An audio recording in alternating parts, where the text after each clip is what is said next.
سے لگائے ہوئے ہیں، لو مدینے کی تجلی سے لگائے ہوئے ہیں، لو مدینے کی،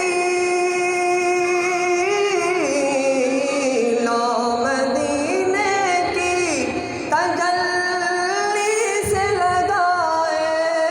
ہوئے ہیں، دل کو ہم مطلع انوار بنائے ہوئے ہیں، دل کو ہم مطلع انوار بنائے ہوئے ہیں۔ ایک بزرگ کے متعلق آتا ہے کہ وہ جب روضہ رسول صلی اللہ علیہ وسلم میں حاضری کے لیے جاتے تھے تو وہ قریب نہیں جاتے تھے بلکہ وہ دور رہا کرتے تھے، لیکن یہ بات سمجھ میں نہیں آتی تھی۔ جب شاعر نے یہ شعر پڑھا تو پھر یہ بات سمجھ میں آئی۔ وہ شعر کیا ہے، سماعت فرمائیں کہ شرم عصیاں سے نہیں سامنے جایا جاتا، شرم عصیاں سے نہیں سامنے جایا جاتا،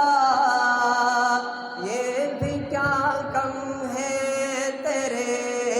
شہر میں آئے ہوئے ہیں، یہ بھی کیا کم ہے تیرے شہر میں آئے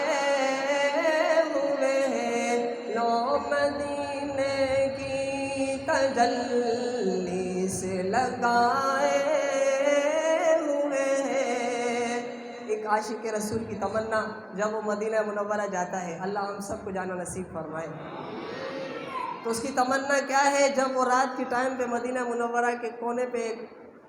سونے کا ارادہ کرتے ہیں،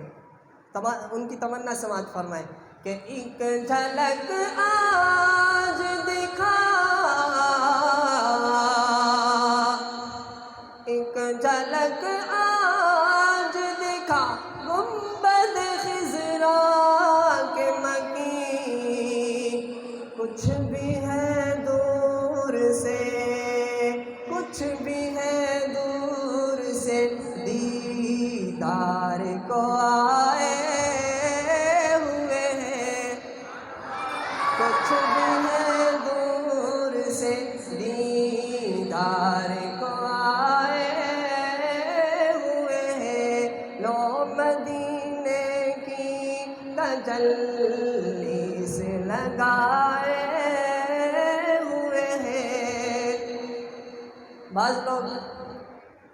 حضرت ابوبکر صدیق رضی اللہ تعالیٰ عنہ، جب ان کا تذکرہ کیا جاتا ہے، ان کی خلافت کا تذکرہ کیا جاتا ہے، حضرت ابوبکر اور حضرت عمر رضی اللہ تعالیٰ عنہ جب بھی رسول پاک صلی اللہ علیہ وسلم کوئی کام کی ابتدا کرتے، کوئی کام کرتے تو حضرت ابوبکر اور حضرت عمر ساتھ ہوتے۔ یہ بات ان لوگوں کو ہضم نہیں ہوتی، تو صرف یہ کہانی یہاں تک نہیں ہے، یہ کہانی قیامت تک ہے۔ شعر سماعت فرمائے جو میں آپ احباب کے سامنے رکھنا چاہتا ہوں کہ نام آتے ہی ابو بکر عمر کا لب پر کیوں بگڑتا ہے وہ پہلو میں سلائے ہوئے ہیں، کیوں